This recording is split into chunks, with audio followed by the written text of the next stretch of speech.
But it's the self-inflicted weakness.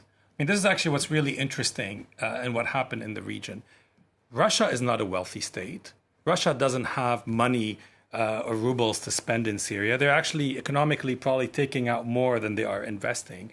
And militarily, Russia, compared to countries like France, the UK, or another, is not a superpower the same way it was. So really, it's a loss of confidence. I don't actually think it's a self-imposed weakness of democracies and of actually losing faith in the model that they have. I think what's going to be really interesting in the coming period, and I actually think the balance tipped in favor of Russia the day they actually, launched the airstrikes, when the Russians said, we are here. At that point, it was game over in 2014. Syria had entered into a different orbit. And again, that was not that surprising because Syria historically was in the Soviet orbit and was closer to Russia. So you could almost think it's sort of a return to, post-1990s politics. What's really going to be interesting to follow now is how far and how big is Putin's ambition in the Middle East, in that sort of new vacuum.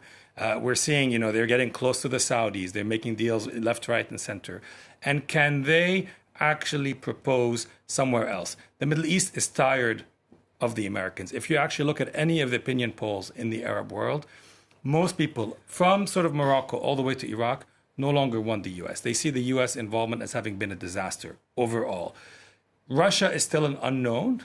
There's a sort of a freshness to it. So when you talk to people on the street, they like the image of Putin so far. How long will that last? And what will Russia be able to offer them? I think this is, for me, the big question mark. It's nice to host conferences, but is Russia in a position to spend money and to do investments? And so far in Syria, they have not been able to.